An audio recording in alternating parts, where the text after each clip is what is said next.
Salam alaikum wa rahmatullah. Toujours dans le cadre de cours d'électromagnétisme, je vais vous présenter aujourd'hui une séance portant sur le calcul du flux magnétique et des inductances.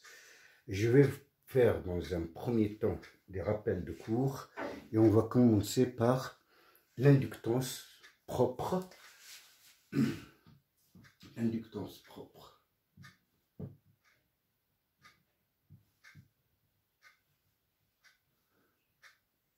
Alors, on va imaginer un circuit filiforme parcouru par un courant I, mettons dans ce sens-là, et S et la surface s'appuyant sur ce contour fermé. Évidemment, le flux propre traversant cette surface S, on parle de flux propre puisqu'il est créé par le courant parcourant cette spire. Alors, la définition du flux, c'est tout simplement l'intégrale double de B scalaire N ds. N, évidemment, étant la normale AS en un point M donné.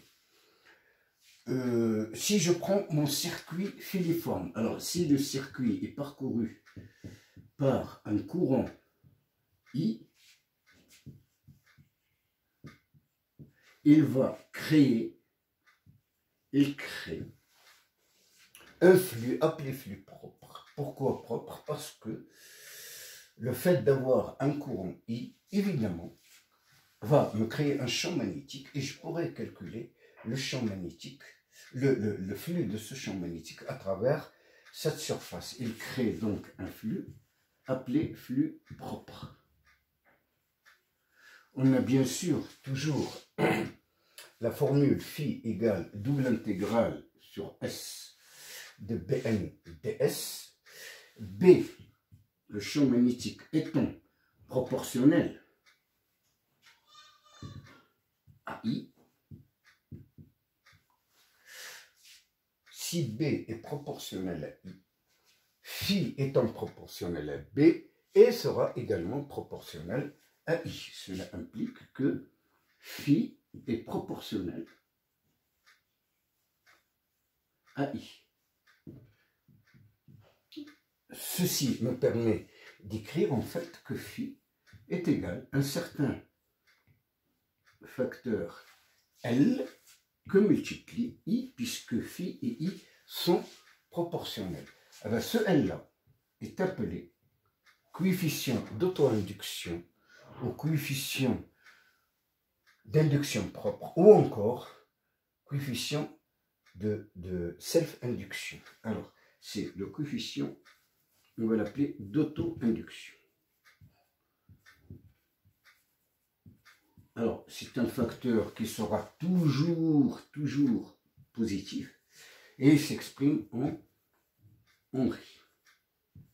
Alors, évidemment, l'exemple le plus classique qu'on utilise dans ce cas de figure, c'est le calcul du coefficient d'auto-induction d'un solénoïde. Alors, on va commencer par cet exemple d'application. Je vais prendre un solénoïde.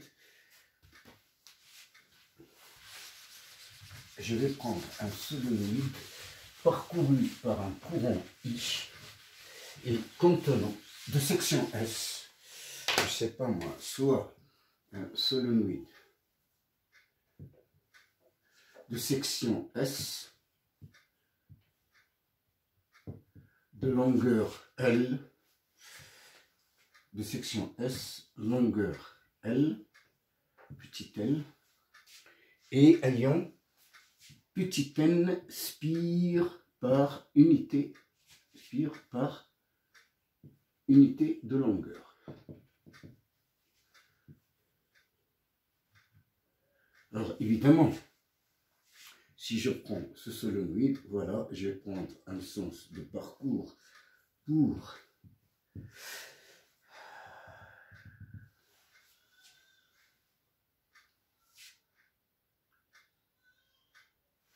pour le courant I. Je vais supposer donc sa longueur c'est L, sa section droite étant S. On sait très bien que avec l'hypothèse que le rayon des spires composant ce solénoïde est infiniment petit devant la longueur, dans ce cas-là, on parle de solénoïde infiniment long pour lequel le champ est non seulement axial, mais il est uniforme et il vaut mu0 n fois i est porté par z, par exemple, ici, si je prends l'axe du solénoïde comme étant l'axe Z. Alors, pour calculer le coefficient d'auto-induction, voyons voir d'abord quel est le flux traversant une seule spire.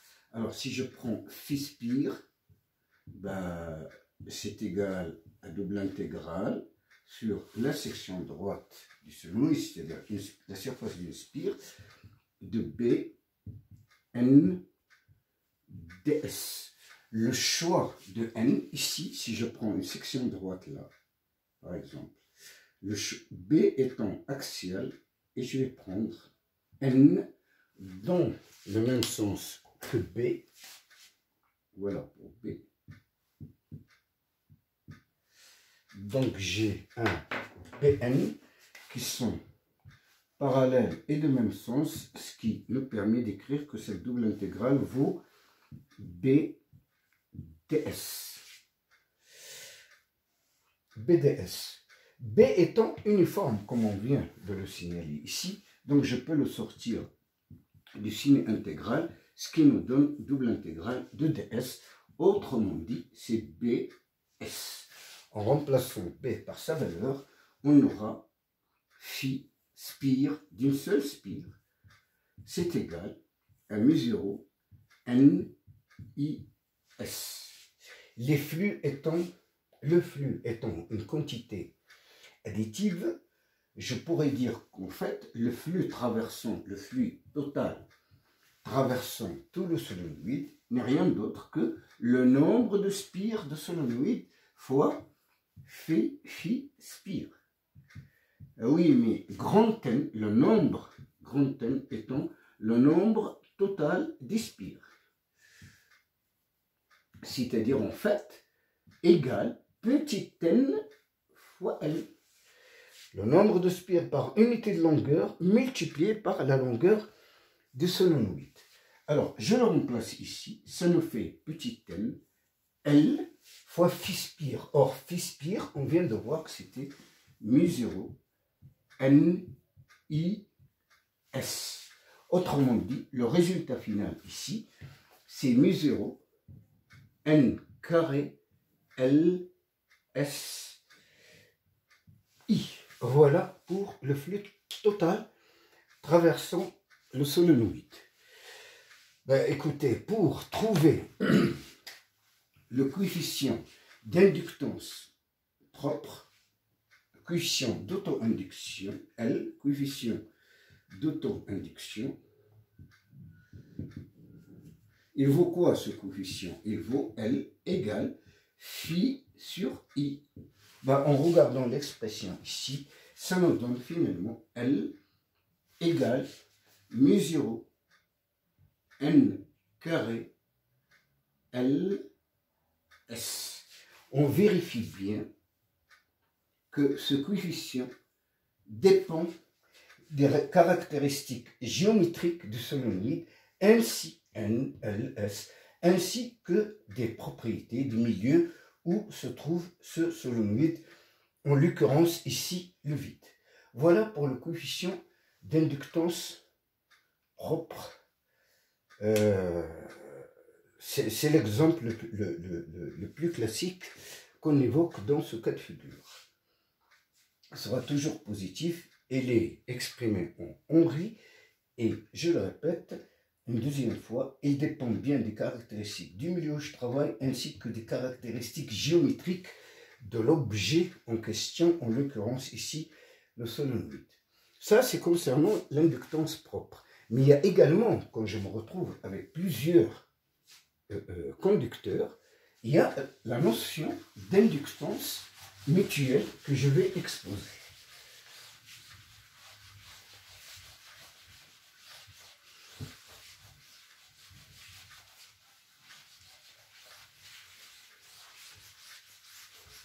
Alors, je vais vous parler donc, dans ce paragraphe, le paragraphe 2, des inductances mutuelles. Comme son nom l'indique, évidemment, il faut plusieurs conducteurs en présence. On n'a qu'à imaginer que j'ai encore deux spires parcourues. Une première spire parcourue par un courant spire ou un circuit filiforme quelconque, par un courant I1, et un second circuit filiforme parcouru par un courant I2. J'ai pris le même sens pour les courants dans un premier temps pour voir un peu le résultat que ça donne. Chacun, évidemment, de ces deux circuits va créer un champ magnétique propre. Dans les lignes de courant, on peut les représenter en gros de cette manière. Voilà pour B1, les lignes de champ de B1. Voilà pour B2. Et mon problème, c'est de voir, c'est d'examiner l'effet de chacun de ces deux circuits sur l'autre. Alors, pour le faire, il suffit de calculer ce qu'on appelle le flux mutuel. Alors, avant de commencer, regardons ce qui se passe pour le circuit 1. Alors, si je regarde bien le circuit 1, d'abord, il est traversé par son propre flux. Le flux propre dont on vient de parler, c'est-à-dire que phi de, je vais l'appeler phi 1, c'est égal à L1 I1. On est bien d'accord. Son propre flux est proportionnel à I1. De la même manière, alors, je vais noter ici flux propre. Maintenant, le flux mutuel, ça sera le flux créé par 2, mais envoyé vers 1. Ça sera en fait l'intégrale double sur, qui c'est qui reçoit ici? C'est 1, donc S1. De quoi? De B2 scalaire, la normale, hein, N fois DS. Oui, mais je sais que B2 est proportionnel à I2.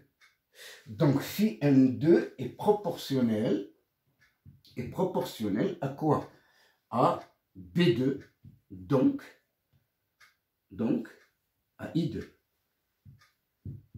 Ce qui me permet d'écrire, évidemment, que ce flux mutuel, phi 2 vers 1, c'est un certain coefficient que je vais appeler dans un premier temps M21 fois I2.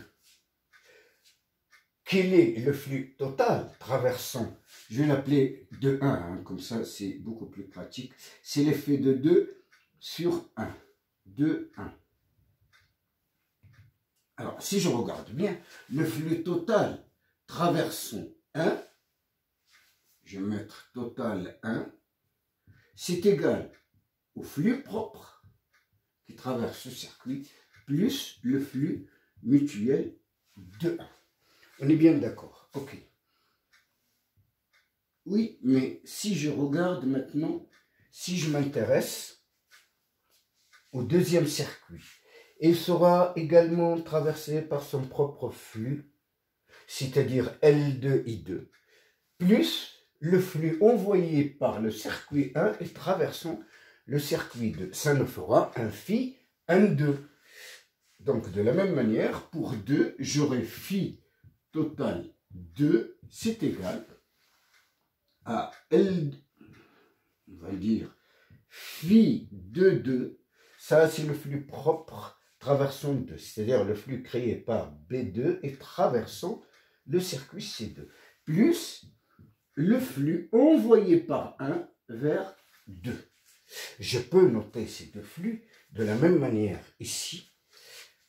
j'aurais dû peut-être ici continuer pour dire c'est L1, I1 plus M de 1, I2.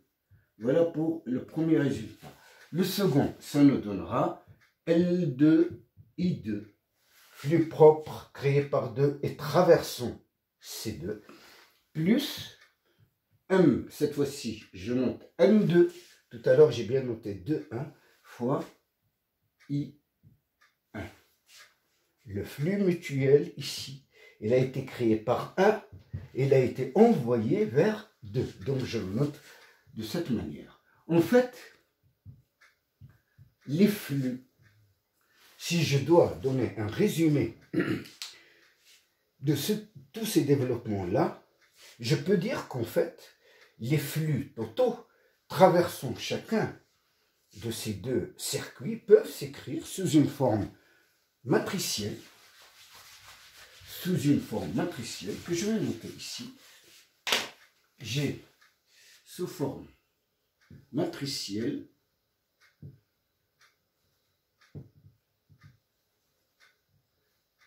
je peux dire que Φ1, le flux total traversant le premier circuit, Φ2, le flux total traversant le circuit 2, égale L1, M21,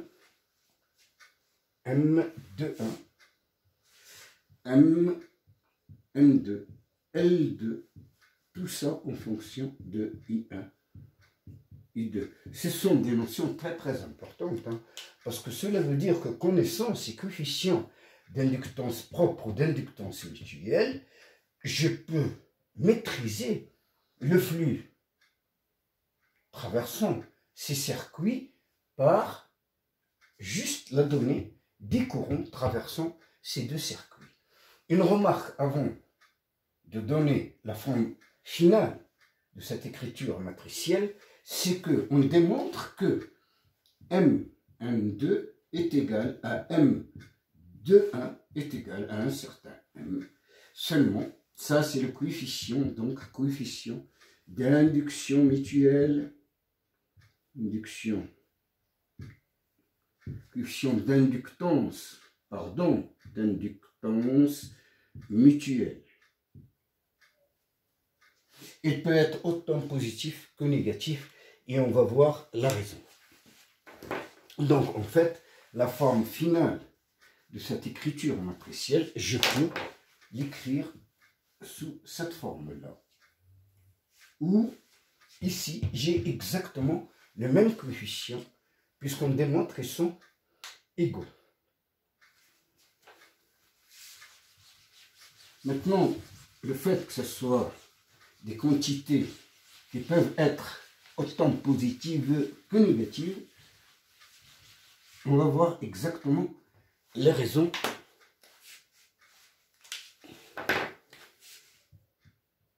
Les raisons, elles sont très très simples, hein. Si je prends M sera positif, en fait, si les lignes de champ, on dit s'ajoutent, cela revient dans notre cas de figure à prendre, comme je l'ai fait au départ, à prendre des circuits parcourus par des courants dans le même sens. Ça nous donnera des lignes de champ qui vont s'ajouter les uns aux autres.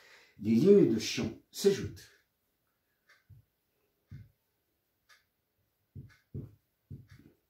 En fait, pour avoir M positif, il suffit de prendre notre cas de figure, c'est-à-dire des courants allant dans le même sens. Hein.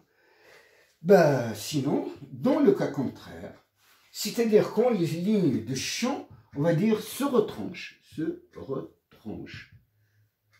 j'ai un coefficient d'induction mutuelle qui sera négatif. On peut en donner un exemple ici. Il suffit de changer le sens de I2. On va le prendre comme ça, cette fois-ci, I2. Dans ce cas de figure, les lignes de champ en noir sera ceci. Les lignes de champ de B2. Les lignes de champ de B1 allant dans ce sens, les lignes de champ de B2 allant dans l'autre sens, le sens opposé en fait. Les lignes de champ se retranchent donc Et résultat, c'est que le coefficient d'induction mutuelle sera négatif. Voilà. C'est sûr, c'est un résumé très rapide avant de commencer une série d'exercices portant sur ces notions d'inductance, qui est une notion très importante quand même en magnétisme. L'exemple le plus connu va donner lieu à une relation appelée relation de Neumann et qui va nous demander, je vais le faire en tant qu'exemple d'application sur la notion de coefficient d'inductance mutuelle. Alors, je vais prendre tout simplement, je vais l'appeler ce troisième paragraphe, je vais l'appeler relation de Neumann. Relation de Neumann. Alors, je vais prendre encore une fois deux circuits filiformes parcourus par des courants I1, I2, d'accord? Voilà. Et je vais choisir sur I1 un certain TL, un déplacement infinitésimal DL, je vais le noter ici, voilà, DL1, tiens.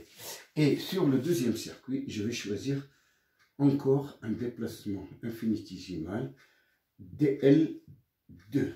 Et je vais appeler R la distance qu'il y a entre ces deux éléments infinitésimaux. Voilà. Mon problème, c'est de savoir, dans un cas quelconque, comme celui que je vous présente ici, deux spires, dans des sens vraiment quelconque, je prends deux éléments infinitésimaux sur ces deux circuits et je cherche. Mon problème, c'est quel est le coefficient d'induction mutuelle. Coefficient d'induction mutuelle. D'inductance, mon Dieu, inductance mutuelle. M, c'est ça mon problème. Alors, pour calculer ce coefficient d'inductance mutuelle, il suffit de calculer ou phi M2 ou phi de 1. Pour le moment, mon choix, il est vraiment arbitraire. On verra plus tard que ce choix sera guidé par certaines définitions qu'on verra tout à l'heure. Pour le moment, je peux calculer l'un des deux. Ça me donnera M, puisqu'on a bien vu que M12 égale à M21. Ben, prenons phi de 1,2, par exemple, phi N2. Alors, c'est quoi ça? Ça, c'est l'intégrale double sur la surface S2, c'est 2 qui reçoit, c'est 1 qui envoie. 1 envoie, 2 reçoit. Ça me fait donc, qui c'est qui a créé ce flux? C'est 1. Qui c'est que le reçoit? C'est N2 ds. C'est S2. On est bien d'accord? Ok. Oui, mais je sais qu'en utilisant le théorème de Stokes, puisque ça, je vais refaire une petite démonstration très rapidement ici, c'est que B1 n'est rien d'autre que le rotationnel. Par définition, B1 se rote à 1. À 1 étant le potentiel vecteur créé par le circuit 1. Donc, scalaire N2 ds. Ok, parfait. Ah oui, mais d'après le théorème de Stokes, si j'utilise Stokes à ce niveau-là, si j'utilise le théorème de Stokes, cela me donne la circulation sur C2. C'est le contour fermé sur lequel s'appuie S2. Ou encore, c'est le contour fermé limitant la surface S2. C'est bien un contour fermé. De quoi? De A1 scalaire dL2. C'est une surface, c'est la surface limitée par C2. Donc je mets dL2 ici. Il faut faire très attention à ces indices-là. Hein. Lui, il envoie, lui, il reçoit. Ok. Alors, par ailleurs, on sait très bien que ce potentiel vecteur, on a bien donné son expression dans les cours précédents, A1 n'est rien d'autre que mu0i, attention, mu0i1. Et c'est le potentiel vecteur créé par le circuit 1 sur 4pi circulation sur C1, toujours de quoi? De dl1 sur R. Ça, c'est le potentiel vecteur créé par le circuit 1 en un point quelconque distant de R. C'est bon? Donc, je vais remplacer cette expression ici.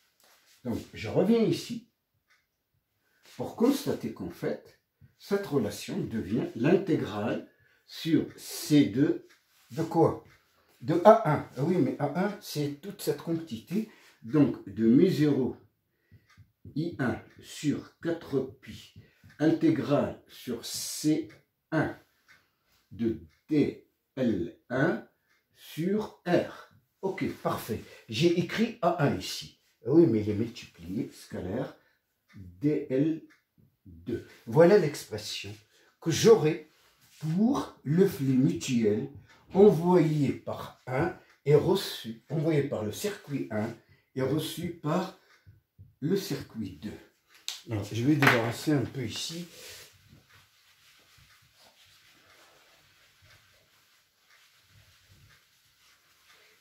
En fait, le calcul maintenant, il est très simple. Je vais sortir mes constantes. Donc, j'aurai phi n2 égale. Alors, moi, je vois mu0 sur 4pi intégrale sur C2 intégrale sur C1 de dl1 scalaire dl2 le tout sur R. Et oui, mais que multiplie quand même I. Je l'ai fait exprès d'isoler le courant ici. On va voir pourquoi de toute façon.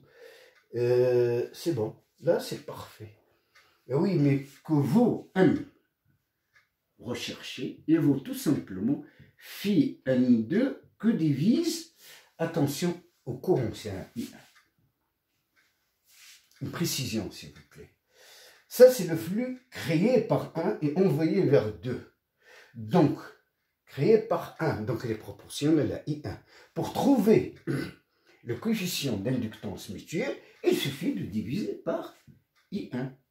Si on regarde bien, cela me donne un M qui est égal à mu0 sur 4pi intégrale sur C2 intégrale sur C1 de dl1 scalaire dl2 le tout sur R. Cette relation est évidemment appelée relation de Neumann. Il nous donne théoriquement le coefficient d'inductance mutuelle qui se crée entre deux circuits filiformes distants de R, dl1 et dl2 étant évidemment des éléments infinitésimaux, des déplacements infinitésimaux pris respectivement sur C1 et C2. On peut remarquer encore une fois que le coefficient d'induction mutuelle dépend non seulement des caractéristiques géométriques des circuits en présence, mais également des caractéristiques du milieu où je me trouve. Cette relation est appelée relation de Neumann. On va maintenant passer à des exercices pour bien mettre en forme, pour bien comprendre et assimiler ces notions de coefficient d'auto-induction et de coefficient d'inductance mutuelle. Un premier exercice portera sur le coefficient d'auto-induction. Il n'y a pas que le seul, mais évidemment, on peut imaginer vraiment n'importe quel circuit parcouru par un courant ou des courants et voir quel est le coefficient d'auto-induction. Alors, dans un premier temps, je vais prendre 2 cylindres. Alors, je vais l'appeler exercice 1.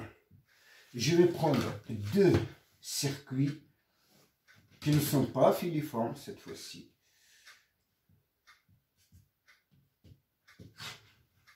Voilà, j'ai 2 cylindres ici. Un premier cylindre infiniment long.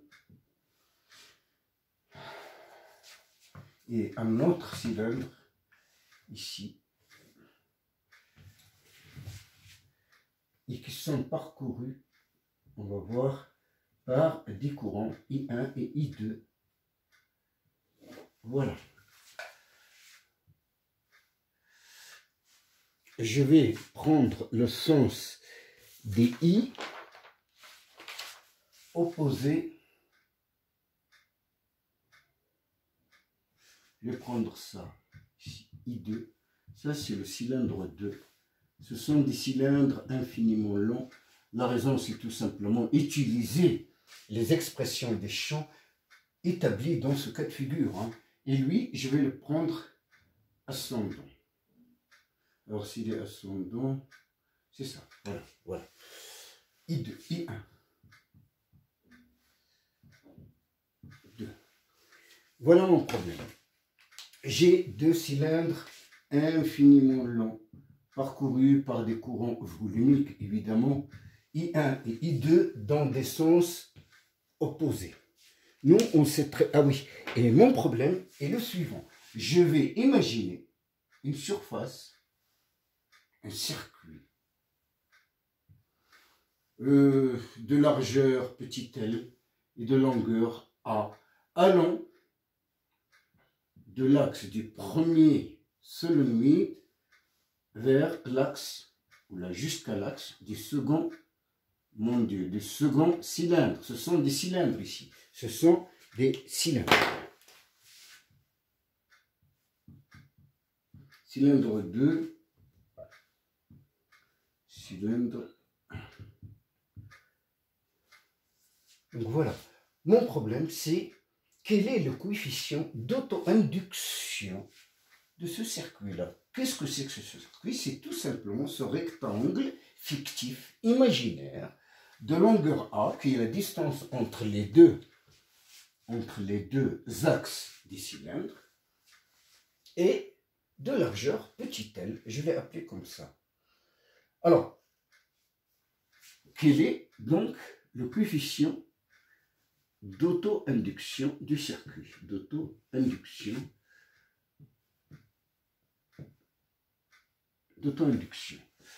Allez, on va le chercher. Et pour ce faire, on est